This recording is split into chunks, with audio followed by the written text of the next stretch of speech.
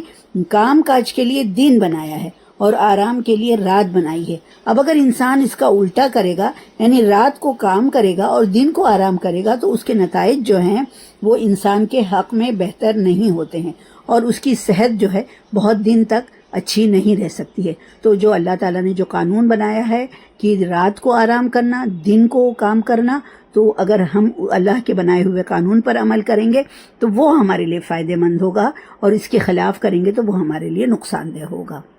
چلیے آگے دیکھتے ہیں. وَهُوَ الَّذِي أَرْسَلَ الرِّيَاحَ بُشْرًا بَيْنَ يَدَيْ رَحْمَتِهِ. وَهُوَ الَّذِي, اور وہی تو ہے, أَرْسَلَ الرِّيَاحَ, ریاح مطلب بارش, جو بھیجتا ہے بارش کو, نہیں ریاح مطلب ہوائیں, ٹھیک ہے, جو بھیجتا ہے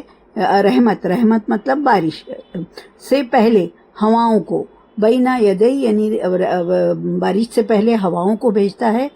یدئی رحمتی ہی ہے نا, رحمت بنا کر بھیجتا ہے. اللہ تعالیٰ بارش سے پہلے ہواؤں کو رحمت بنا کر بھیجتا ہے. وَأَنزَلْنَا مِنَ السَّمَاءِ مَاءً طَهُورًا, اور اللہ تعالیٰ فرما رہا ہے کہ ہم نے ہی آسمان سے صاف ستھرا پانی اتارا ہے. اب یہ جو اس میں 2 آیت یہ دیکھتے ہیں ہم اس کو, کہ اللہ تعالیٰ فرما رہے ہیں کہ اپنی رحمت سے اور وہی تو ہے جو اپنی رحمت سے پہلے ہواؤں کو خوشخبری بنا کر, بشارت بنا کر بھیجتا ہے. اب جو یہاں پر یہ ہوا کے بارے میں کہا گیا ہے کہ ریح مطلب ریاح, جو ریح سنگولر ہے, ریاح جو ہے وہ پلیورل ہے. تو اللہ تعالیٰ جو ہے ہواؤں کو رحمت بنا کر بھیجتا ہے بارش آنے سے پہلے, ہے نا. یہ ہم سب لوگوں نے اس کا مشاہدہ کیا ہے کہ یہ جو ہے وہ ہوتی ہے جب بارش آنے کا ٹائم ہوتا ہے نا, بارش آنے کا ٹائم ہوتا ہے, اس سے پہلے بہت گرمی ہوتی ہے, اور اس کے بعد جب ہم بارش آنے کا وقت ہو جاتا ہے تو ہم دیکھتے ہیں کہ آسمانوں پر کالے کالے بادل آ گئے ہیں, اور پھر اس کے بعد ٹھنڈی ٹھنڈی خوشگوار ہوائیں چلنے لگتی ہیں, ہے نا. تو ہر انسان جو ہے وہ اندازہ لگاتا ہے کہ اب بارش ہونے والی ہے. تو یہ بھی اللہ تعالیٰ کی نشانیوں میں سے ایک نشانی ہے, اور یہ ہے کہ وہی تو ہے جو اپنی رحمت سے بارش سے پہلے ہواؤں کو بشارت بنا کر بھیجتا ہے, خوشخبری بنا کر بھیجتا ہے. تو یعنی یہ جو اور ایک نشانی, یہ بارش کی یہ بھی ایک نشانی ہے کہ سورج کی حرارت سے جو سمندر ہے, پانی کی سطح پر سے, یہ بارش ایسے ہی ہوتی ہے نا. یہ سائنس کے ایکسپیریمنٹ سے پتہ چلا ہے کہ جب سورج کی حرارت سے یا سورج کی گرمی سے سمندر کا پانی جو ہے وہ آبی بخارات, ویپرز بن کر وہ اٹھتا ہے, اور ان کا یہ ہے کہ وہ سیدھا اوپر کی طرف جاتا ہے, اور پھر یہ آبی بخارات کا یہ وہ ہوتا ہے کہ وہ سیدھا ایک دم سیدھی ڈائریکشن میں اوپر جاتا ہے, جہاں سے وہ اٹھ رہا ہے سمندر کے اوپر. وہ بخارات جو ہیں مطلب ویپرز جو ہیں, واٹر ویپرز, وہ سیدھے جاتے ہیں اور وہ کوئی خاص سمت میں نہیں جاتے کہ اس سمت میں فلانی اس سمت میں جائیں گے وہاں بادل بنے گا پھر وہاں پر بارش ہوگی. نہیں, ان کی یہ خوبی ہے جو سمندر سے بخارات اٹھتے ہیں, ان کی یہ خوبی ہے کہ وہ سیدھے ڈائریکشن میں, جہاں پر وہ سمندر اسی کے ڈائریکشن میں وہ اوپر جاتے ہیں, ویپرز بن کر جاتے ہیں اور بادل کی شکل میں جمع ہو جاتے ہیں. اب یہ مطلب نہیں ہوتا کہ جہاں پر بادل بنا ہے وہیں پر بارش ہوگی. اللہ تعالیٰ جو ہے جہاں اللہ تعالیٰ کو منظور ہوتا ہے, اللہ تعالیٰ ہوائیں جو ہیں ان بادل کو اٹھا کر لے کر جاتی ہیں, اور پھر جہاں بارش برسانا اللہ کو منظور ہوتا ہے وہاں پر بارش ہوتی ہے. اور وہ جو ہے ہوائیں جو ہوتی ہیں وہ بادل مطلب پانی سے بھرے ہوئے بادل جو ہیں وہ ان کو لے کر جاتے ہیں. تو یہاں پر یہ مثال آپ کو سمجھ میں آ گئی ہوگی کہ ہواؤں کے جب بارش ہونے کا وقت آتا ہے تو ہواؤں کے ٹھنڈے ٹھنڈے وہ جو ہیں جھونکے آنے شروع ہو جاتے ہیں, اور ایک طرف تو بارش کی آمد کی خوشخبری ہوتی ہے, دوسری یہ بات ہوتی ہے کہ لوگوں کو بڑا سکون سرور محسوس ہوتا ہے ٹھنڈی ٹھنڈی ہواؤں کی وجہ سے. اندازہ لگا لیتے ہیں لوگ کہ جو ہے نا اتنی اچھی ہوا چل رہی ہے, کالے کالے بادل آ گئے ہیں, اب جو ہے ضرور بارش ہونے والی ہے۔ تو اس آیت میں اللہ تعالیٰ وہی فرما رہے ہیں یہاں پر، وہی تو ہے جو اپنی رحمت سے پہلے ہواؤں کو بشارت بنا کر بھیجتا ہے، خوشخبری بنا کر بھیجتا ہے لوگوں کے لیے۔ یہ ایک بات انسان کو یہ خوشخبری محسوس ہونے لگتی ہے کہ اب بارش ہونے والی ہے، لگتا ہے بادل بھی آ گئے ہیں، ٹھنڈی ٹھنڈی ہوا بھی چل رہی ہے، اور دوسرے مطلب بارش کی خوشخبری بھی مل جاتی ہے، اور یہ کہ ہر طرف سکون جو ہے، سرور محسوس ہوتا ہے انسان کو۔ پھر آگے کی آیت میں اللہ تعالیٰ فرما رہے ہیں وَأَنزَلْنَا مِنَ السَّمَاءِ مَاءً طَهُورًا، اور ہم ہی نے، اللہ تعالیٰ فرما رہے ہیں کہ ہم نے آسمان سے صاف ستھرا پانی اتارا ہے نا۔ اللہ تعالیٰ فرما رہے ہیں کہ بارش کے ذریعے سے یعنی یہ جو واٹر ویپرز ہیں، آبی بخارات ہیں، وہ سمندر کی سطح پر سورج کی گرمی سے اوپر کی طرف اٹھتے ہیں نا، یہ تو ہم کو پتہ چل گیا۔ اور پھر ایک بہت بڑی اللہ تعالیٰ کی یہ نشانی ہے، ہم سب نے یہ دیکھا ہوگا کہ سمندر کا پانی جو ہوتا ہے وہ کڑوا ہوتا ہے، مطلب سخت نمکین ہوتا ہے سمندر کا پانی، اور اس میں کئی قسم کے کیمیکلز بھی ہوتے ہیں، وہ ملے ہوئے ہوتے ہیں، قدرتی طور پر ملے ہوئے ہوتے ہیں۔ اور اگر سمندر کا پانی، ہم سب لوگوں نے اس کا مشاہدہ کیا ہوگا کہ سمندر کا پانی اگر ہمارے جسم پر لگ جاتا ہے، ہاتھ پر، پیر پر، یا جہاں پر بھی، تو ہم کو کھجلی ہونے لگتی ہے یا جلن ہونے لگتی ہے، چبھن ہونے لگتی ہے۔ اور جب تک ہم سادہ پانی لے کر اس جگہ کو صاف نہیں کر لیتے، دھو نہیں لیتے، ہم کو چین نہیں آتا۔ یعنی سمندر کے پانی میں اتنا زیادہ نمک ہوتا ہے کہ اگر وہ ہمارے جسم پر لگ جائے تو ہم کو اس جگہ پر کھجلی یا جلن محسوس ہونے لگتی ہے، اور وہ کھجلی جلن اس وقت تک ختم نہیں ہوتی جب تک کہ ہم دھو نہ لیں، اس کو صاف پانی سے دھو نہ لیں، ہمیں چین نہیں آتا ہے۔ لیکن اس میں اتنی بڑی حیران کن بات یہ ہے کہ جب سمندر کے پانی سے آبی بخارات جب اٹھتے ہیں، واٹر ویپرز جب اٹھتے ہیں، جو بارش برستی ہے، یعنی اس سے جو بارش ہوتی ہے، آپ نے دیکھا ہوگا بارش کا پانی، کیا کسی کے ہاں نمکین بارش ہوتی ہے؟ کیا کسی نے دیکھا ہے کہ جو بارش ہو رہی ہے اس میں نمک کی ملاوٹ ہوتی ہے؟ نہیں، اس میں نمک کی آمیزش بالکل نہیں ہوتی ہے، اور اس کے اندر کسی قسم کا کوئی کیمیکل بھی نہیں ہوتا۔ کتنی بڑی، دیکھیں، ہم اللہ کی نشانی پر جتنا ہم غور کریں وہ اتنا زیادہ ہم کو وہ اس کے اوپر تعجب ہوتا ہے کہ یہ کیسے ہے۔ نمکین پانی آبی بخارات بن کر اٹھتا ہے، اور وہی پانی جب ہمارے بارش برساتا ہے اللہ تعالیٰ تو وہ صاف و شفاف پانی رہتا ہے، نہ اس میں کسی قسم کی کوئی کیمیکل ملی ہوئی ہوتی ہے، اور نہ اس کے اندر نمک ملا ہوا ہوتا ہے نا۔ مگر سمندر کا جو وہ ہے، آبی بخارات سے برسنے والی جو بارش ہوتی ہے، وہ ہر قسم کے اثرات سے، گندگی سے محفوظ ہوتی ہے، اور یہ پانی خود اکیلا صاف نہیں ہوتا ہے، بلکہ اس سے ہم دوسری بھی گندگی صاف کرتے ہیں۔ اتنا صاف ستھرا پانی اللہ تعالیٰ کی نشانی کہ سمندر سے آبی بخارات اٹھتے ہیں، بادل بنتے ہیں، بارش ہوتی ہے، اور وہ صاف و شفاف بارش جو ہے اس سے ہم وہ خود اتنا صاف پانی ہوتا ہے، اور ہم اس سے بھی اپنی ساری گندگی، غلاظت جو ہے، نجاست سے پاک ہو جاتے ہیں۔ وہی ہماری ان سب چیزوں کو پاک کرتا ہے۔ کتنی بڑی یہ اللہ تعالیٰ کی نشانی ہے۔ اللہ تعالیٰ نے فرمایا نا یہاں پر وَأَنزَلْنَا مِنَ السَّمَاءِ مَاءً طَهُورًا، ہے نا۔ اللہ تعالیٰ فرما رہے ہیں کہ ہم نے ہی آسمان سے صاف ستھرا پانی اتارا ہے۔ آگے دیکھتے ہیں لِنُحْيِيَ بِهِ بَلْدَةً مَيْتًا، تاکہ ہم اس پانی سے مردہ علاقے کو زندہ کریں۔ بلدتن میتن مطلب یہ ہے کہ اللہ تعالیٰ فرما رہے ہیں کہ ہم اس کے ذریعے سے، یعنی جو بارش برساتے ہیں اس کے ذریعے سے اللہ تعالیٰ فرما رہے ہیں کہ ہم مردہ زمین کو، مردہ علاقے کو، مردہ زمین کو، وہ ہم اس کو زندہ کر دیتے ہیں۔ اور بلدتن میتن ونسقیہ، اور اللہ تعالیٰ فرما رہے ہیں پھر ہم اس سے پلاتے ہیں مما خلقنا انعاما واناسیا کثیرا، اور وہ جو پانی بارش برساتے ہیں اللہ تعالیٰ اس سے مردہ علاقے کو زندہ کرتے ہیں، اور اللہ تعالیٰ اپنی مخلوق میں سے بہت سارے انسانوں کو اور جانوروں کو وہی پانی پلاتے ہیں، اس سے سیراب کرتے ہیں، ان کی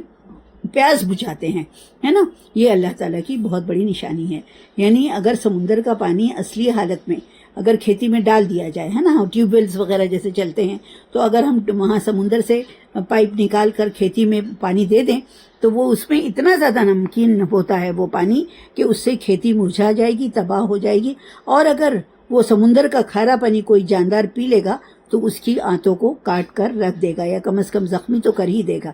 لیکن اسی سمندر کے پانی کے جب بخارات واٹر ویپرز بارش میں تبدیل ہو جاتے ہیں تو کیا نباتات، کیا حیوان، کیا انسان، سب کے لیے یہ پانی جو ہے وہ حیات بخش ہوتا ہے، زندگی دینے والا ہو جاتا ہے اس کے ذریعے سے کہ جب وہ کھیتوں میں پانی ڈالا جاتا ہے تو کھیتیاں لہلہانے لگتی ہیں اور جاندار مخلوق جو ہے بارش ہونے سے پہلے ہواؤں کی آمد جو ہے ٹھنڈی ٹھنڈی ہوائیں اس پر خوش ہو کر جھومنے لگتا ہے۔ نباتات سے ہی جاندار اور مخلوق کو غذا حاصل ہوتی ہے اور اس کے پینے کے لیے اللہ تعالیٰ صاف ستھرا پانی دیتا ہے نا، کہ یہ اللہ تعالیٰ کی نشانی ہے اور کوئی مخلوق ایسی نہیں جس کی زندگی پانی کے بغیر ممکن ہے۔ زمین پر زندگی ممکن ہی نہیں پانی کے بغیر۔ اور ایک بات میں یہ آپ کو بتا دوں کہ جس چیز کی جتنی زیادہ ضرورت ہوتی ہے اللہ تعالیٰ نے وہ چیز افراط بہت زیادہ مقدار میں بنایا ہے۔ جیسے آکسیجن کے بغیر زندگی کا تصور نہیں کیا جا سکتا، تو اللہ تعالیٰ نے آکسیجن کو ہواؤں میں بھر دیا، پھیلا دیا اللہ تعالیٰ نے۔ اگر مان لیجئے کبھی کوئی کووڈ آیا تھا یا جو بھی آیا تھا، اس میں لوگوں کو آکسیجن کی کمی ہو گئی تھی، سلنڈرز مل نہیں رہے تھے، کتنے سارے لوگ اس کی کمی کی وجہ سے مر گئے۔ مگر یہ دیکھیے نشانی اللہ تعالیٰ کی، اللہ تعالیٰ نے ہواؤں میں، فضاؤں میں آکسیجن بھر دیا اور ہر جتنا چاہیے اتنا فری سب لوگ سانس لے رہے ہیں، اس کا کوئی ہم کو پیمنٹ نہیں کرنا پڑتا ہے۔ اور دوسری یہ چیز کہ اللہ تعالیٰ نے آسمانوں سے بارش نازل کیا، بارش کا پانی بے انتہا بے تحاشا پانی، 3 مہینہ 4 مہینہ بارش ہوتی ہے اور انسان جو ہے وہ ان پانیوں کو پریزرو کر لیتا ہے، روک لیتا ہے، سنبھال کر رکھتا ہے اور سال بھر پھر اس پانی کو وہ استعمال کرتا ہے۔ اور کوئی بھی چیز، چرند پرند اور نباتات اور کسی چیز کی زندگی کا تصور نہیں کیا جا سکتا بغیر پانی کے، ہے نا۔ تو اللہ تعالیٰ نے اللہ تعالیٰ فرما رہے ہیں کہ اللہ تعالیٰ اسی پانی کے ذریعے سے لِنُحْيِيَ بِهِ بَلْدَةً مَيْتًا، تاکہ ہم اس پانی سے مردہ علاقے کو زندہ کریں۔ وَنُسْقِيهِ، اللہ تعالیٰ وَنُسْقِيَهُ مِمَّا خَلَقْنَا أَنْعَامًا وَأَنَاسِيًّا كَثِيرًا، اور اللہ تعالیٰ فرما رہے ہیں کہ ہم اپنی مخلوق میں سے بہت سے جانوروں کو اور انسانوں کو یہی پانی سے سیراب کرتے ہیں، یعنی یہی پانی ہم پلاتے ہیں انہیں، ٹھیک ہے۔ اب آگے دیکھتے ہیں، وَلَقَدْ صَرَّفْنَاهُ بَيْنَهُمْ لِيَذَّكَّرُوا، اللہ تعالیٰ نے فرمایا کہ اللہ تعالیٰ نے اپنی نشانیوں کو، اللہ تعالیٰ نے اپنی باتوں کو مختلف طریقوں سے ان کے سامنے بیان کر دیا ہے، انسانوں کے سامنے بیان کر دیا ہے، لِيَذَّكَّرُوا، تاکہ وہ اس سے کچھ سبق حاصل کریں، ہے نا۔ اللہ تعالیٰ نے اللہ تعالیٰ اپنی نشانیاں قرآن میں بار بار اللہ تعالیٰ بتاتے ہیں تاکہ انسان ان پر غور کرے، اور اللہ تعالیٰ جو بیان کرتا ہے اس سے انسان کچھ نہ کچھ سبق حاصل کرے، ہے نا۔ تو یہ جو انسان قرآن پڑھتا ہے اور اس کی نشانیوں سے کچھ نہ کچھ سبق حاصل کرتا ہے، اور تھوڑی بہت نشانیاں نہیں قرآن میں لکھی گئی ہیں بلکہ اس کی بے انتہا تمام نشانیاں اللہ تعالیٰ نے قرآن میں لکھ دی ہیں، اور انسان کی زندگی پر اس کا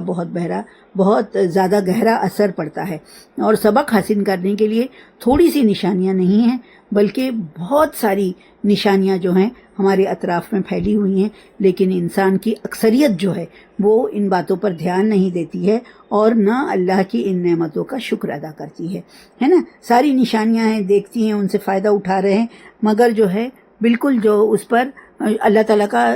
نشانیوں پر غور و فکر بھی نہیں کرتی اور اللہ تعالیٰ کا شکریہ بھی ادا نہیں کرتی ہے۔ دیکھیے اس میں کیا بتایا گیا ہے، وَلَقَدْ صَرَّفْنَاهُ بَيْنَهُمْ لِيَذَّكَّرُوا، اللہ تعالیٰ فرما رہے ہیں کہ ہم نے جو ہے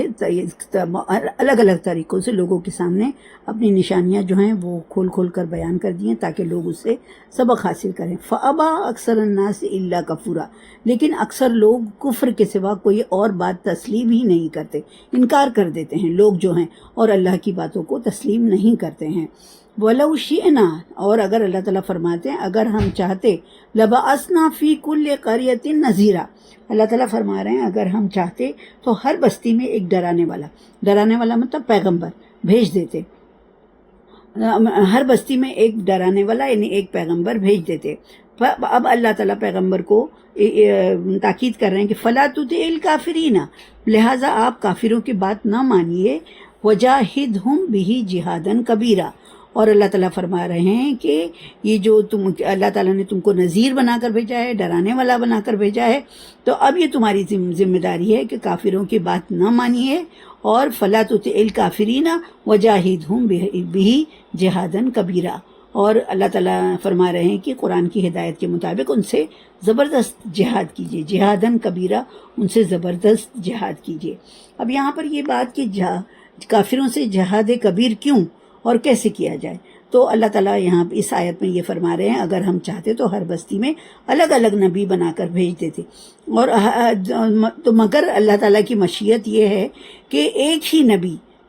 نبوت جو ہے، آفتاب نبوت ایک ہی جگہ بھیجا جائے گا، جس کی رسالت سب لوگوں کے لیے یکساں ہوگی اور قیامت تک رہے گی، ہے نا۔ اللہ کے رسول صلی اللہ علیہ وسلم کو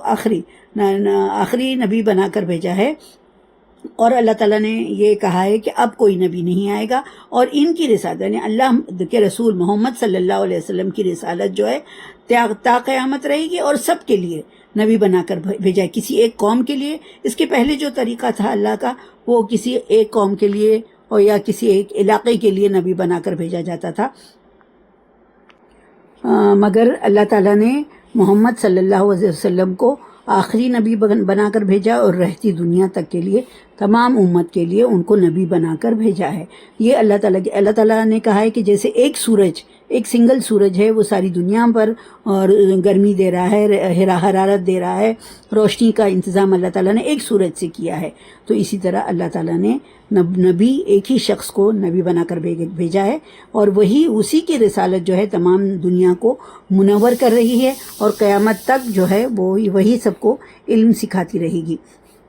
اب اللہ تعالیٰ نے یہاں پر تاکید کی ہے کافروں سے کسی قسم کا فَلَا تُطِعِ الْكَافِرِينَ، اللہ تعالیٰ نے فرمایا کافروں سے کسی قسم کے سمجھوتے کی کوئی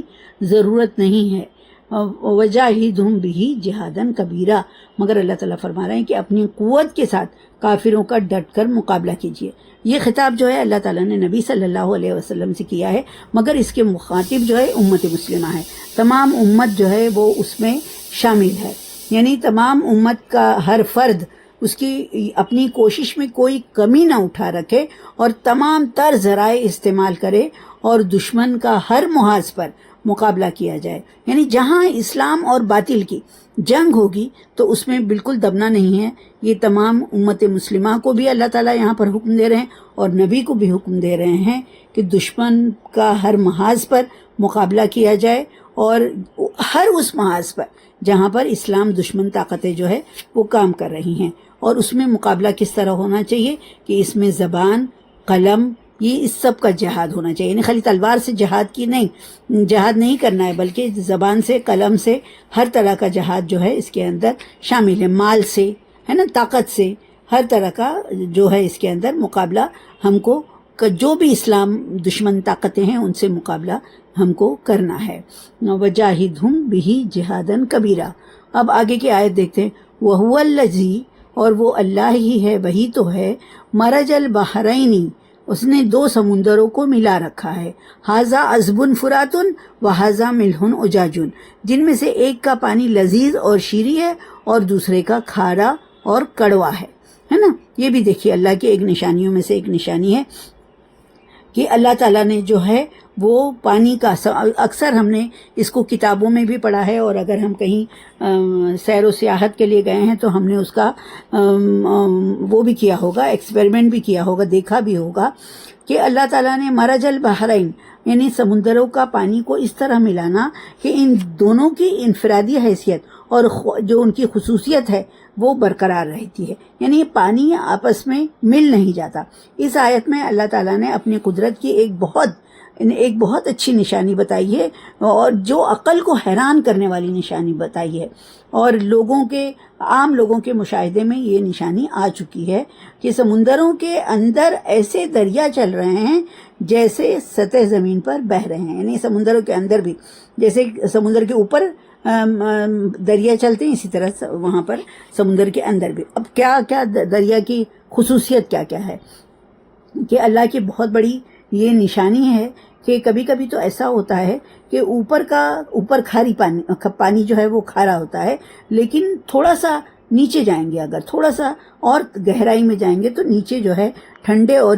میٹھے پانی کا دریا بہ رہا ہوتا ہے، اور کبھی ایسا ہوتا ہے کہ 2 حصے میں ڈیوائیڈ ہوا رہتا ہے، ایک طرف کا پانی جو ہے وہ کھارا ہوتا ہے اور دوسرے اس کے بالکل بازو میں ٹھنڈا میٹھا پانی جو ہے اس کا دریا چل رہا ہوتا ہے۔ اور کیا وہ مل جاتے ہیں؟ نہیں، یہ پانی اپنی اپنی حدود کے اندر رہتے ہیں، آپس میں ملتے نہیں ہیں۔ اور کبھی کبھی جو یہ شپ چلتی ہے یا بوٹ وغیرہ چلتی ہے تو وہ کیا کرتے ہیں، وہاں کے اس کے جو کیپٹنز ہوتے ہیں یا اس کے ملاح ہوتے ہیں، وہ ان کو پتا ہوتا ہے، وہ اکثر سفر کرتے رہتے ہیں اس علاقے میں، تو ان کو پتا ہوتا ہے کہ یہ پرٹیکولر یہ جگہ جو ہے اس کے نیچے اوپر کھارا پانی ہے، نیچے جو ہے ٹھنڈا اور میٹھا پانی وہ لے لیتے ہیں۔ تو چلتے چلتے جو ہے تھوڑا سا دریا روک کر وہ اس کے اندر سے پانی نیچے سے اوپر کھارا پانی، نیچے سے ٹھنڈا پانی، میٹھا پانی وہ لوگ نکال لیتے ہیں۔ یہ اللہ کی کتنی بڑی نشانی ہے۔ دیکھیں اللہ تعالیٰ نے اپنی قدرت کی نشانی کی یہ مثال اس لیے دی ہے تاکہ یہ بات عام لوگوں کے، کیونکہ یہ بات عام لوگوں کے مشاہدے میں آ چکی ہے نا، لوگوں نے دیکھا ہے، اس کا مشاہدہ کیا ہے۔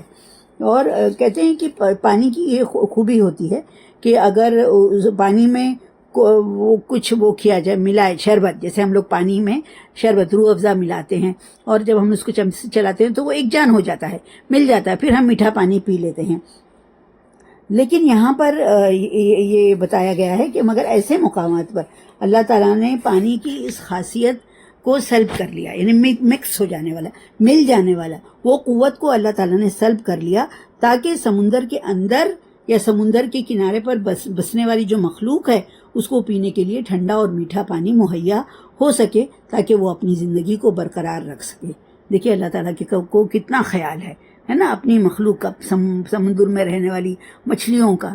مطلب وہ پانی کی کوالٹیز مل نہیں جاتی، پانی ٹھنڈا پانی الگ رہتا ہے، کھارا پانی الگ رہتا ہے، تاکہ جو مخلوق جو ہیں وہ اس سے فائدہ حاصل کر سکیں۔ سبحان اللہ، سبحان اللہ۔ آگے دیکھیے وَهُوَ الَّذِي مَرَجَ الْبَحْرَيْنِ هَذَا عَذْبٌ فُرَاتٌ وَهَذَا مِلْحٌ أُجَاجٌ، وہی تو ہے جس نے 2 سمندروں کو ملا رکھا ہے، ان میں سے ایک کا پانی لذیذ اور شیریں ہے اور دوسرے کا پانی کھارا ہے اور کڑوا ہے۔ وَجَعَلَ بَيْنَهُمَا بَرْزَخًا وَحِجْرًا مَحْجُورًا، اللہ تعالیٰ فرما رہے ہیں کہ ہم نے ان کے درمیان ایک پردہ اور آڑ، سخت مطلب ایک آڑ، ایسی آڑ نہیں کہ جو ہٹ جائے، سخت روک جو ہے، سخت آڑ کھڑی کر دی ہے اللہ تعالیٰ نے، ہے نا۔ یہ دو طرح کے پانی ملتے نہیں ہیں، وہ ان دونوں کو ملنے نہیں دیتی ہے۔ وحجرا محجورا، یعنی ایسی آڑ رکھی جو ان دونوں کو ملنے نہیں دیتی ہے نا۔ ارے وہ کیسے وہ دونوں الگ الگ رکھتے ہیں؟ اللہ تعالیٰ نے ان کو الگ کیا ہوا ہے، وہ ملنے نہیں پاتے ہیں۔ وَهُوَ الَّذِي خَلَقَ مِنَ الْمَاءِ بَشَرًا فَجَعَلَهُ نَسَبًا وَسِحْرًا، اور اللہ تعالیٰ فرما رہے ہیں کہ وہی تو ہے جس نے پانی، اب یہاں پانی کا مطلب ہے کہ نطفے سے، جس نے نطفے سے انسان کو پیدا کیا، فَجَعَلَهُ نَسَبًا وَسِحْرًا، پھر وہ جو ہے ان کے نسب سے اور سسرال کا سلسلہ چلا ہے۔ وَكَانَ رَبُّكَ قَدِيرًا، اور آپ کا پروردگار بڑی ہی قدرت والا ہے۔ یعنی اللہ تعالیٰ نے ایک پانی کے نطفے سے انسان پیدا کیا اور پھر اللہ تعالیٰ نے اس کے ذریعے سے وہ پوری مطلب کرشمہ دیکھیے، اللہ تعالیٰ نے جو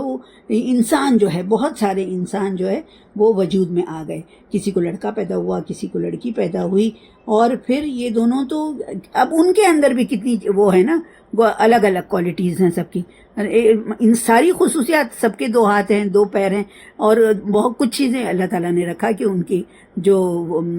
کچھ لڑکا، کسی کو لڑکا بنایا اللہ تعالیٰ نے، کسی کو لڑکی بنایا، اور پھر اس کے بعد اللہ تعالیٰ فرما رہے ہیں فَجَعَلَهُ نَسَبًا وَسِحْرًا، یعنی اللہ تعالیٰ نے پھر اس کے ذریعے سے میاں بیوی سے نسب اور سسرال یعنی مائکا اور سسرال کا سلسلہ چلا۔ وَكَانَ رَبُّكَ قَدِيرًا، اور آپ کا پروردگار بڑی ہی قدرت والا ہے۔ اب اگر ایک ہی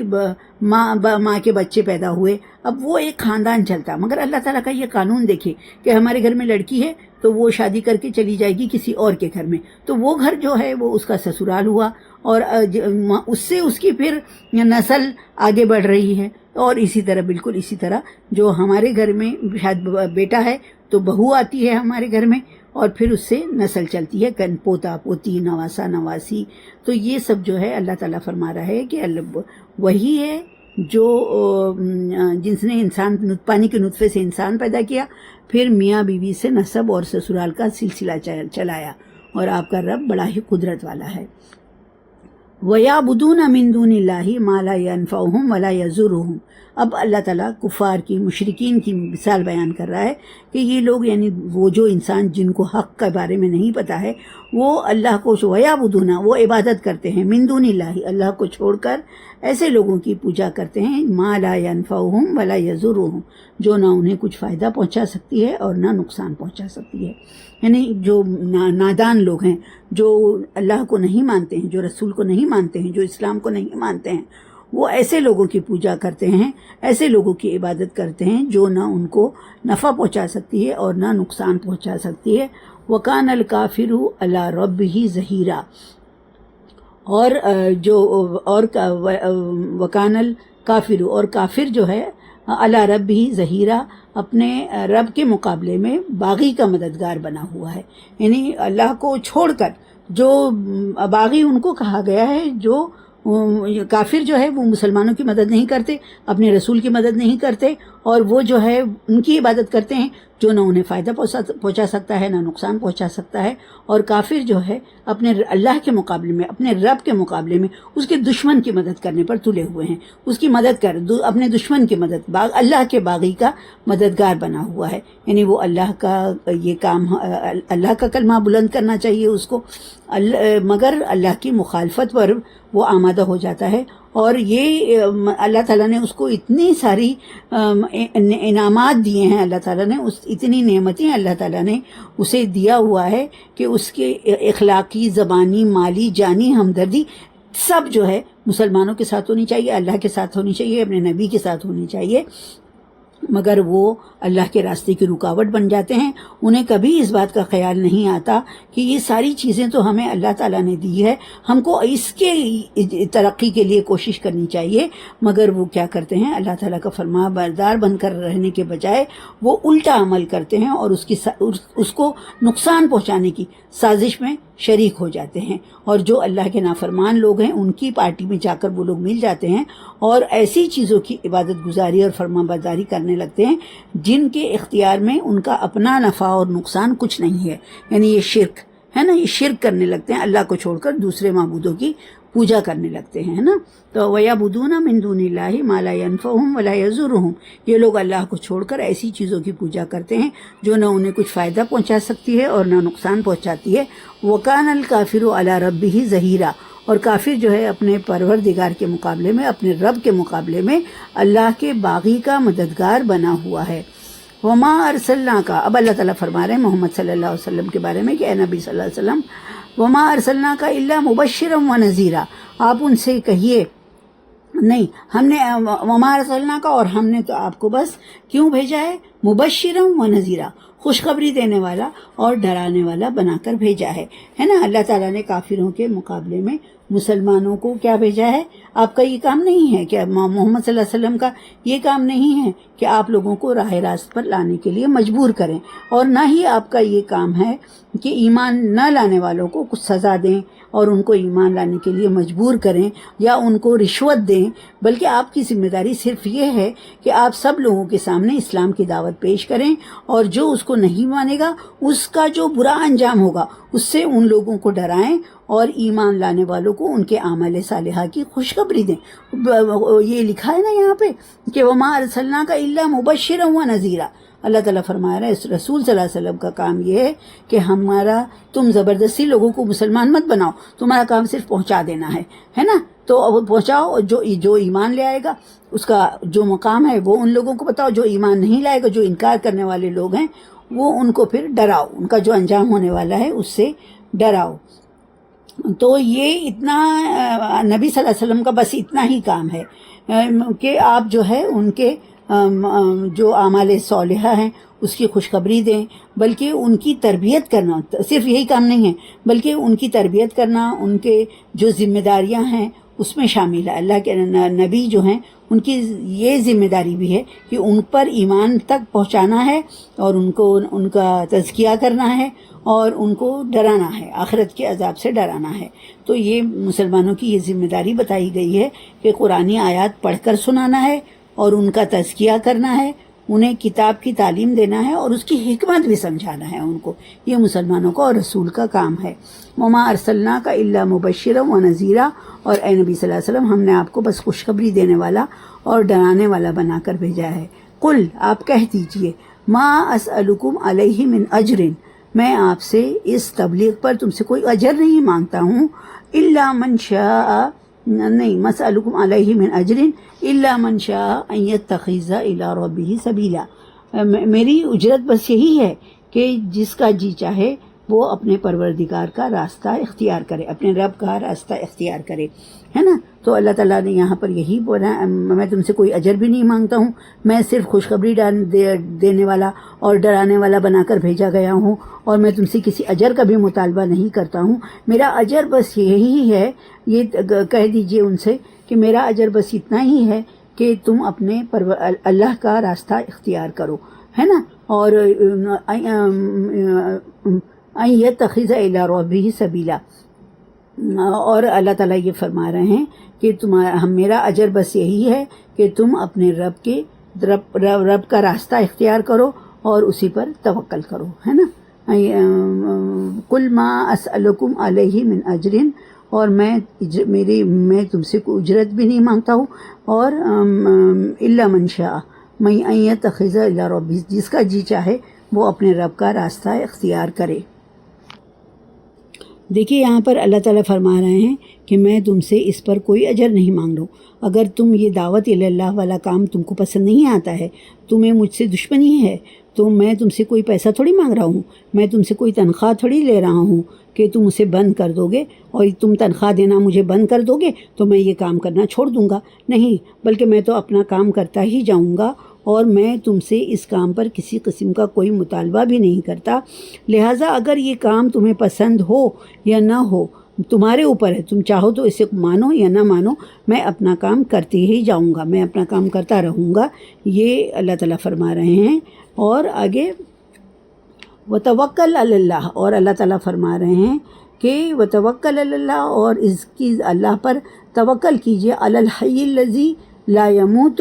وسبح بحمدہ، اللہ تعالیٰ فرما رہے ہیں اور اس ذات پر توکل کیجیے، علی الحی، جو ہمیشہ سے زندہ ہے، لا یموت، اور اسے کبھی موت نہیں آئے گی، اور اس ذات پر بھروسہ کیجیے جو ہمیشہ زندہ ہے اور اسے کبھی موت نہیں آئے گی، وکفیٰ بہ بذنوب عبادہ خبیرا، اور اس کی حمد کے ساتھ کیا لکھا ہے کہ وسبح بحمدہ، اور اس کی حمد کے ساتھ اس کی تسبیح کیجیے، وکفیٰ بہ بذنوب عبادہ خبیرا، اور وہ اپنے بندوں کی خبر رکھنے والا ہے نا، بندوں کی خبر سے بندوں سے بے خبر نہیں ہے اور ان کی خبر رکھنے والا ہے۔ تو یہاں پر یہ بتایا گیا ہے، یعنی میں اس ہستی پر توکل کرتا ہوں جو ہمیشہ سے زندہ ہے، قائم ہے، دائم ہے، اور زندہ وہی رہے گا، ہے نا، اور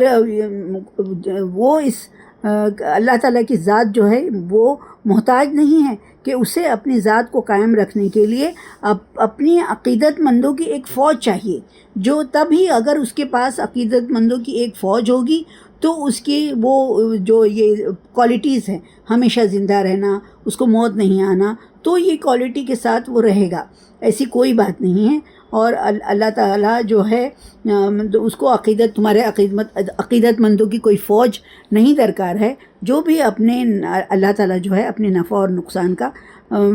مالک نہیں ہے، جو یعنی تم جن کی عبادت کر رہے ہو وہ خود اپنے نفع اور نقصان کا مالک نہیں ہے، وہ تمہارا کیا بگاڑ یا سنوار سکتی ہے۔ تو اللہ تعالیٰ، اللہ کے رسول صلی اللہ علیہ وسلم سے اللہ تعالیٰ فرما رہے ہیں کہ تم کہو مجھے ایسی ہستی کی عبادت کا حکم دیا گیا ہے جو تمہارے طرح، تم جیسے منکر، تم جیسے انکار کرنے والوں کے کرتوتوں سے پوری طرح واقف ہے، اور ان کرتوتوں پر تمہیں سزا دینے پر بھی قادر ہے نا۔ تو یہ فرمایا جا رہا ہے کہ اللہ تعالیٰ کی حمد کے ساتھ اس کی تسبیح بیان کرو، وسبح بحمدہ وکفیٰ بہ بذنوب عبادہ خبیرا،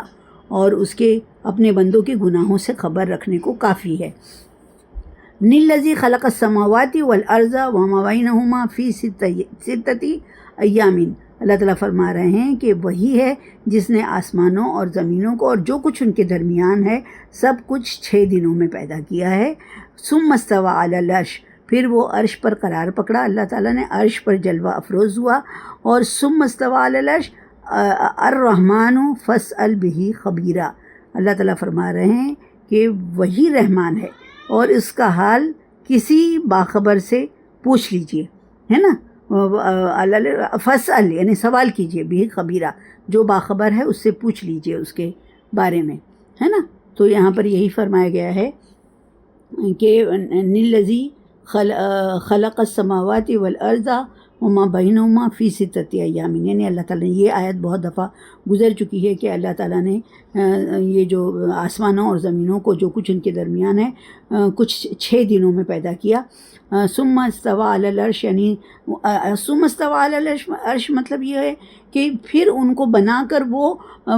خالی نہیں بیٹھ گیا، اب وہ ان سے غافل نہیں ہو گیا، پھر اس پر عرش پر قرار پکڑا، یعنی پھر اللہ تعالیٰ نے اس ساری چیزیں جو اللہ تعالیٰ نے بنائی ہے اس کو مطلب اس پر حکومت کر رہا ہے، اس کی حکومت اللہ تعالیٰ کی ہے، یعنی جو ایسا خبیر ہے کہ اللہ تعالیٰ اتنا خبیر ہے کہ اس تمام چیزوں جو بھی اللہ تعالیٰ نے بنائی ہے وہ اس پر غور و فکر کر رہا ہے، تو اس کی پلاننگ اور جو کچھ بھی وہ ہے وہ سب اللہ تعالیٰ ہی کر رہا ہے، اور اس کو مطلب اس کے عرش پر جلوہ فرما ہوا، یعنی سارے کنٹرول جو ہے وہ اللہ کے ہاتھ میں ہے اور وہ ہر چیز کو باقاعدگی سے کنٹرول کر رہا ہے۔ اور یہ جو ہے رسول اللہ صلی اللہ علیہ وسلم تمام انسانوں کو اللہ تعالیٰ نے بنایا ہے، اور یہ نبی کو بھی بنایا ہے، اور باقی جتنے بھی انبیاء گزرے ہیں وہ سب کو بھی اللہ تعالیٰ نے بنایا ہے۔ اور دیکھیں یہاں پر جو کچھ ان کے درمیان ہے، پھر عرش پر قرار پکڑا، اور پھر اللہ تعالیٰ فرما رہے ہیں کہ الرحمن فاسأل بہ خبیرا، اور وہ رحمان وہی رحمان ہے نا، وہی رحمان ہے، اس کے بارے میں تم جو ہے رحمان یہاں کا ذکر یہ کیوں کیا گیا ہے یہاں پر کہ رحمان بھی اللہ تعالیٰ کے ناموں میں سے ایک نام ہے نا، رحیم رحمان یہ اللہ تعالیٰ کے ناموں میں سے ایک نام ہے۔ فاسأل بہ خبیرا، اللہ تعالیٰ فرما رہے ہیں کہ اس کا حال کسی باخبر سے پوچھ لیجئے، اللہ کے بارے میں اگر معلوم کرنا ہے تو کسی جاہل سے مت پوچھو، کوئی باخبر ہے، جاننے والے ہیں، اس سے اللہ تعالیٰ اور مسلمان کے بارے میں اور اسلام کے بارے میں اگر تم کو یہ معلومات حاصل کرنا ہے تو کسی باخبر سے علم حاصل کرو۔ اور وَإِذَا قِيلَ لَهُمُ اسْجُدُوا لِلرَّحْمَٰنِ، اور جب انہیں کہا جاتا ہے کہ رحمان کو سجدہ کرو تو قالوا وَمَا الرَّحْمَٰنُ، تو وہ کہتے ہیں کہ یہ رحمان کیا ہوتا ہے۔ تو یہ جب اس کے بارے میں یہ آتا ہے جب ان سے کہا جاتا ہے رحمان کرو، تو رحمان کے لفظ سے قریش کو جو چڑ تھی، جب ان کے سامنے رحمان کا ذکر کیا جاتا تو وہ بہت تحقیر کے ساتھ، حقارت کے ساتھ، نعوذ باللہ، یہ کہتے تھے کہ رحمان کیا ہوتا ہے۔ قریش جو تھے وہ رحمان کے نام سے ناواقف تھے، اور انہیں اس لفظ پر مطلب یہ بہت چڑ تھی، ہے نا۔ سورہ رعد میں بھی اس کا ذکر آیا ہے، جب انہیں رحمان کو سجدہ کرنے کے لیے کہا جاتا ہے تو وہ ایک دم غصہ ہو جاتے ہیں، اور ان کی یہ حرکت جو ہے رحمان کا نام سن کر غصہ آنا، یہ محض ضد اور تعصب کی وجہ سے ہوتا ہے، اسی لیے وہ اللہ کا نام نہیں لینا چاہتے۔ رحمان جب ان سے کہا جاتا ہے کہ جب انہیں کہا جاتا ہے وَإِذَا قِيلَ لَهُمُ اسْجُدُوا لِلرَّحْمَٰنِ، جب انہیں رحمان کو سجدہ کرنے کے لیے کہا جاتا ہے تو قالوا وَمَا الرَّحْمَٰنُ، تو وہ کہتے ہیں رحمان کیا ہوتا ہے۔ اور قالوا وَمَا الرَّحْمَٰنُ أَنَسْجُدُ لِمَا تَأْمُرُنَا وَزَادَهُمْ نُفُورًا، تو کیا ہم اس کو سجدہ کریں، اور یہ چیز جو ہے وہ کہتے ہیں کہ کیا تم ہمیں رحمان کو سجدہ کرنے کا حکم دیتے ہو، یہ کتنی حقارت سے، نعوذ باللہ، وہ یہ بات کہتے ہیں۔ اور یہ جو دعوت ہے جب ان سے رحمان کا سجدہ کرنے کے لیے کہا جاتا ہے کہ تو وہ یہ بات کہتے ہیں وَزَادَهُمْ نُفُورًا، اور ان کی یہ چیز جو ہے، یہ دعوت جو ہے، ان کی نفرت میں مزید اضافہ کر دیتی ہے۔ اس آیت میں آیت سجدہ ہے، اور اس آیت کے اختتام پر آیت سجدہ ہے، اور یہاں پر جو سن رہا ہے اور جو بول رہا ہے اس کو جو ہے اس پر سجدہ کرنے کی مطلب سجدہ تلاوت یہاں پر ضروری ہے، کرنا ہے سجدہ تلاوت۔ اور یہاں پر یہ بات اللہ تعالیٰ کی اطاعت جو ہے وہ قریش مکہ جیسے اسلام دشمنوں کے درمیان فرق یہ اسی لیے بیان کی گئی ہے کہ رحمان کو سجدہ کرو. تو یہاں قریش مانتے نہیں تھے نا، تو اس لیے ان سے یہ کہا جا رہا ہے کہ مسلمان تو مانتے ہی تھے، مسلمان تو سجدہ بھی کر رہے ہیں، عبادت بھی کر رہے ہیں. اور جب ان سے رحمان کو، جب اللہ کے علاوہ رحمان کہا جاتا تھا تو وہ کہتے تھے ومر رحمان، رحمان کیا ہوتا ہے، کیا ہم اس کو سجدہ کریں اور جس کا تم ہم کو سجدہ کرنے کا حکم دے رہے ہو. وزادہم نفورا، اور اس سے ان کی نفرت جو ہے اس میں مزید اضافہ ہو جاتا تھا. یعنی ان کی اللہ تعالیٰ سے کوئی ان کو محبت نہیں تھی، مسلمانوں سے کوئی محبت نہیں تھی. اس طرح کی آیات جب نازل ہوتی تھی تو بجائے اس کے کہ وہ اس سے عبرت حاصل کریں، وہ اس سے کچھ سیکھیں، وہ جو ہے ان کی نفرت میں اس سے اضافہ ہو جاتا تھا. یہ آیت سجدہ ہے، ہم یہاں پر سجدہ کر لیں گے انشاءاللہ. اور صدق اللہ العلی العظیم. یہ ایک رکوع جو ہے کمپلیٹ ہو گیا ہے اور ہم دعا پڑھ لیتے ہیں.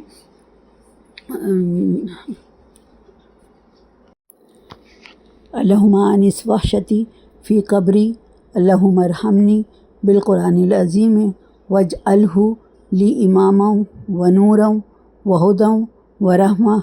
اللہم ذکرنی منہ ما نسیت وعلمنی منہ ما جہلت وارزقنی تلاوتہ آناء اللیل وآناء النہار واجعلہ لی حجتیں یا رب العالمین. آمین یا رب العالمین.